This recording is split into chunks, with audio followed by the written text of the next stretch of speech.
નમસ્કાર ખેડૂત મિત્રો, આજે આપણે ઈડર તાલુકાના લાલપુર ગામે આવેલા છીએ કે જ્યાં કપાસમાં મિરાવિસ ડીઓ અને સિમોડિસનો સ્પ્રે મરાયેલો હતો, ડેમો મરાયેલો હતો આપણા એક ખેડૂત મિત્રના ત્યાં. તો તેમના મોઢે સાંભળીએ કે આપણને કેવું રિઝલ્ટ જોવા મળે છે. નમસ્કાર ખેડૂત મિત્રો, આજે જણાવતો આનંદ થાય છે કે જો સિઝન્ટાનો સિમોડિસ અને મિરાવિસ ડીઓનો સ્પ્રે કર્યો હતો જે 3 ચાંસની અંદર સેમ્પલ, એની અંદર એકદમ કુણાશ છે એ આપને હું બતાવી રહ્યો છું.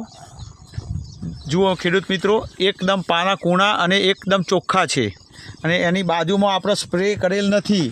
તો એ ચાંસની અંદર કાટ આવી ગયો છે અને પાનાની અંદર આ કડક થઈ ગયા છે એકદમ. જો ખેડૂત મિત્રો કે જેમાં આપણે સિમોડિસ અને મિરાવિસ ડીઓનો સ્પ્રે મારેલો છે એમાં આપણને થ્રિપ્સ કથરી ચૂસિયાનો કોઈ બી એટેક લાગતો નથી. આજે જેમાં સ્પ્રે નથી મારેલો ખેડૂત મિત્રો એટલે તમને બતાવી શકું છું કે કથરીનો એટેક બહુ પ્રમાણમાં છે. પત્તા કથ્થઈ કલરના થઈ ગયા છે કે જેના કારણે ખેડૂત મિત્રો કે સુકારો આવવાની પણ સંભાવના છે.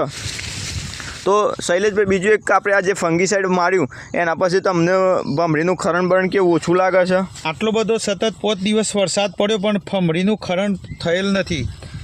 બરાબર. અને બહુ સારું રિઝલ્ટ છે મિરાવિસ ડીઓનું પણ.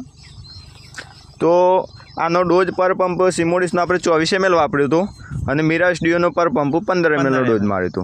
તો બીજા ખેડૂત મિત્રોને તમારું શું કહેવું છે આનું ભલામણ?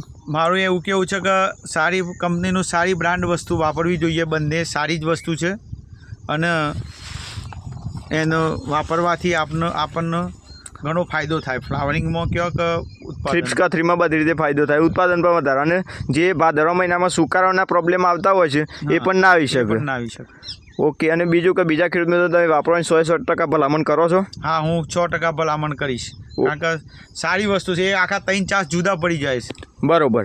અને શૈલેષભાઈ, આજે આપણે જો 9 દિવસ પહેલાં આ દવા મારી હોત તો આપણને રિઝલ્ટ બહુ સારું દેખાત આખા ખેતરમાં. કેમ કેવું? બધો આખો દિવસ આખા ખેતરની અંદર બધું રિઝલ્ટ એક સરખું દેખાઈ આવત. તો તમારું શું કહેવું છે કે ભાઈ આપણે જ્યાં કપાસનું વાવેતર વધારે થાય છે અને એમાં સીડ પ્લોટિંગનું, તો ત્યાં સિમોડિસ અને મિરાવિસ ડીઓ ખેડૂત મિત્રો અચૂક એક વખત તો વાપરવું જ જોઈએ ને? વાપરવું જ જોઈએ. અને બીજા ખેડૂતોને ખરેખર આ દવા સારી છે? ના, 100% સાચી છે. આપણે તો એમાં તો શું, કંપનીએ સેમ્પલ આપ્યું તો એમાં આખું રિઝલ્ટ જ અલગ દેખાઈ આવે છે. તો આજે હું એ ડોઝ મારવા જઈ રહ્યો છું. બરોબર. ઓકે. અને આપણે ખેડૂત મિત્રોને પણ બતાવી શકીએ છીએ કે ભાઈ જેમાં સિમોડિસ અને મિરાવિસ ડીઓ મારે છે એના પત્તા ઉપરથી ચોખ્ખા ક્લીન દેખાય છે કે જેમાં કથરીનો કે થ્રિપ્સનો કે ચૂસિયા પ્રકારની કોઈ જીવાત એટેક દેખાતો નથી. તો ખેડૂત મિત્રોને ભલામણ કરું છું કે એક વખત સિમોડિસ અને મિરાવિસ ડીઓ અચૂક વાપરજો. શૈલેષભાઈ, શું કહેવું તમારું? આ જેમાં મારેલું છે એમાં આપણને ઊભું રહેવાની કેવી ગ્રીનરી લાગે છે? એકદમ ગ્રીનરી છે અને આખો ડોકાનો કુણાશ જોઈને આપણને આનંદ થાય છે કે આપણો કપાસ સારો છે, સુરક્ષિત છે. હા. અને જેમાં જો આપણને એ વખત લગાવી દીધું હતું આખા ખેતરમાં તો આજે રિઝલ્ટ એકદમ બેસ્ટ મળત ને. અત્યારે તો આખો રોનક જુદી હોત, પણ હવે ચલો આજથી આજે તો લગાવીએ જ છીએ. હા, બરોબર છે. જેમાં ખેડૂત મિત્રો નથી મારેલું એમાં કથરીનો પુષ્કર એટેક છે, થ્રિપ્સનો પણ એટેક છે, પત્તા આખા કથ્થઈ કલરના દેખાય છે ખેડૂત મિત્રો.